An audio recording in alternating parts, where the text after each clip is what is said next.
so fo manuia le fa fo ngasio tato watunu de ne va ngada fiasi ma lo le fo la manuia ya le wa ko kikia ko kanga ya kuifa fo ko kikia pongi sa nge sa mo ya wa mata ona pongi fo ya o le va ya lunga le langi la le mala malama mai ya wa to ya fele ne ya fia tato fa so masani se i fai se tala ia i se o kere o mai loa po se tu lou lava le ainga sa le vi tu lou ia o ia na yo tato fo inei lupe fa lele ainga wa tofu tato ma lupe fa lele ile ngaluenga le atua i so o se fata fai taulanga i so o se ekalesia i so o se fa la potonga le atua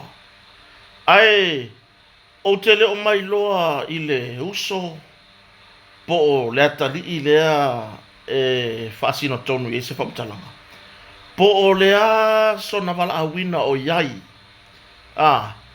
le lei ona o tatou afe mua se o tau whaafonga i lona fo i fina ngalo whadia. Ona whai ei leo se tatou tala whaiu. Ona tatou toi tala noa ila ia lea pe toi whamai atu ei se la ngona vai o kota ia marwhareo. Tatou whaafonga iai i le saunoanga po o le fo i nei whamtalanga a le uso lea.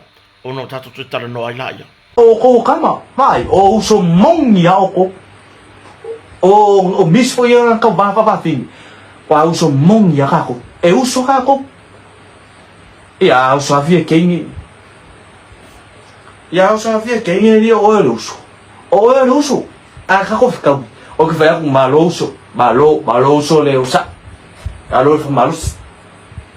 A o vai mai ka o ko sistan.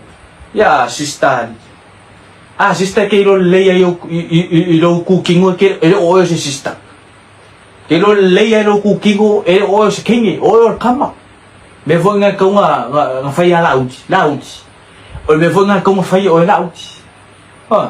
Ava pe o takna tole tua. Ka nga pende o aria. Au ke mai se simia. Au ange e ai va pe o fa finge foi la ko nga. Ya e la ko nga. Ai va ai. Sui ko mi nga fai. Awe ko inko sosi. Ya, atonu wa manino I lau whaafonga. Ua leai fo I se vai laina, leai se afo I se vaenga o lana saunoanga. Ele I manino I lau whaafonga sa moana tunu pele. Ai, ua langona le whanonoa. O le li lea, maresia li lea, lea fo e masani ono fai meana po kala me whapea. Ia o lau sire fia uma si o tatu atunu, o tire fia ta ua lona swafa. Ua pei fo I lea ua ngalo ya te ila ua ngalo ya te ila ua le tūlanga o le hao o atu a le matua. Ua ngalo ya te ila ua le hao o atu a lona tamama lona tina. Ai walu fa solo a ko le mele wo yangi ka ko fo ila ile mele ngo ka ko fa longo ku ye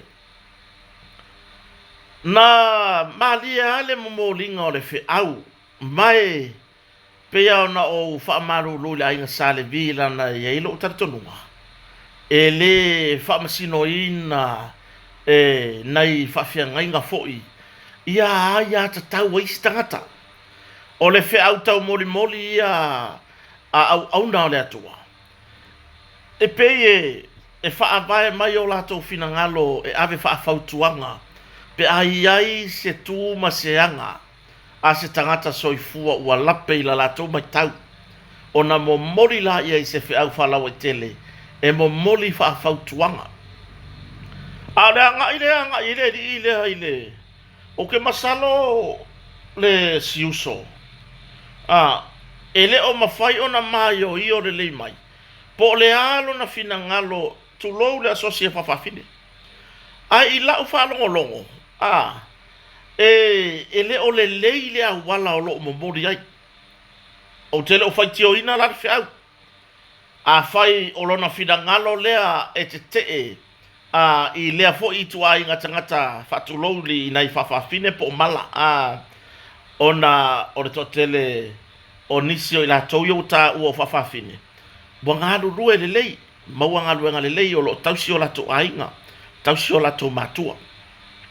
O lo le lei fo i o lato whaivalofia au i to tonu o lato ainga. Ai o ke whasiri le uso lea, o le asa ume o whai lo ainga. O le a lau matawhai oi o tausi ai lo ainga. Ia, e talinga hai fia longo pe ana le leile au wala mo moli mai e au. Mo moli mai se au wala matango fie, file mu, matoso atu la ngona o tangata e fia whaango longo ma fia whaafonga iai. Au mai ma se mau o tusi pa ia e whaavai ai lo finangalo. Ai ua halu si au a mio. Ua anga i le asosia whawhawhine. Onga e kifai fola ia. Loke fua le fionga le ni pāle mia. Mela ngā ka ore kaukalai kiki. Mela ngā ka ore kaukalai kiki wa sopo. Wa e sopo kua oi.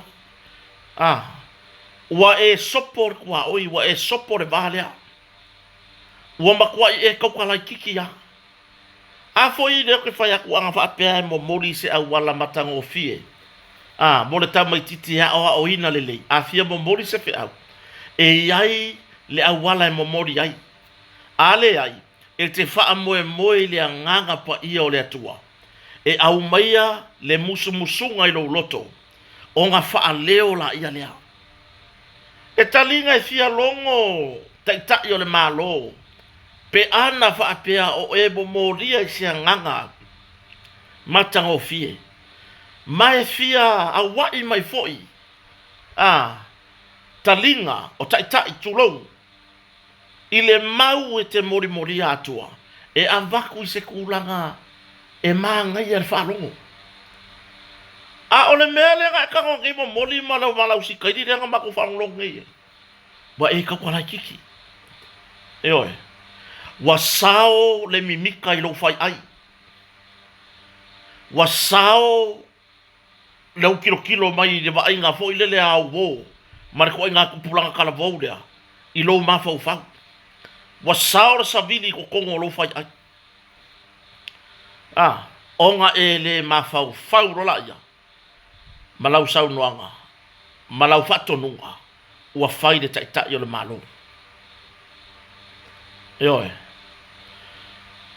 Koe fetala i lo finangalo. Lea u fau tua atu kota. O leo ke mawa ia kui lau. O leo te maitau atu i lau tala noa. E pei wakau ma mauro fufonga. Tulou. E pei foi lele wakau ese lau whaalongo. I le momo ringa o le fe au. Wa ainge i ke iwa kuwainga whaisa unga yo inga. E te wha maua lalo i le atua. Langa i leo le fina ngalo leo le atua e mo moli aila na upu. E leo le fina ngalo leo le atua. O le fina ngalo aia o le atua. E mo moli i se awala file mu. Ioe. A ele o se fina ngalo le akuara kua inga sau lea. Pie ke sau e fai mai whako ngunga fo ingani. Se vai la le wo o le fionga le di pāle mia. Le wo o le taitai o le tua ngai. Lou le mafau. Tati e ia la le taitai o le tua ngai. O le whakua e le ia kua se kausanga. E le ia kua se koru masinga karua se e ili whainga malo fo o le fionga le di pāle mia. O le wo so whai e lau kokua la kiki. Ioe, le wo so whai e lau kokua la kiki. Ua i loa se mea i lea fionga pa ia lea tua. Ia whapia i fo lou loto. Vi ia lava o e tama. E fia tā la i fo i le fina ngalo lea tua. Momoli i le awala. E whapia nā. O na toso atua i la ngona o i la tau e fia whafonga. Ese le makango fie. O se fe au tau moli ai au mai. I se awala file mu. ai au mai i se leo le file mu ai o le mele makangofia i la wala ka whaalongolongo i au na totofia le atua i nei to i ina ua loa lo lato soifua tautua i le ngā luenga le atua e au mai le au e whaamalie ina la ta whaalongo e malie lo taloto i le whaalongo e malie lo taloto i le whaamamalamanga se au o lo mbori mai tawala mai le afionga pa i ale atua a o lau sa vani le ngau mai oka nganga e aruarua i le asosia whawhawhine e kiwhange i o so whai tai o le atunu ba ayo i maua o e se whawhawhige a wala ngalolo malamalama yoi a tūlanga le nā o tele au i lau whina ngalo o na wale au mai e se au wala le lei ma se au wala matangofi au mai se au wala ya tangia e tau tala titi yoi wa e kau kala kiki to e whetala i le tō whā whetala i le utanga loto to e sila mamao fai le lei lo wala aunga pe afa pe lo wala wina lea ia fatulanga se tai au fou i lo ma fau ma lo langona ia ona fa penala ia ona nga le lei ma lo fa mai le atua i la suma ia o se langona na i le nipa nga le fiafi ia tato avela ia yuta atonu e maua mai e le uso fo i po le atali e fa sino si o tato watunu ia le fe au tau mori ia atonu e mo waisona langona le lei ma se mafau fonga le lei manuele fiafi i le fa fonga si o tato watunu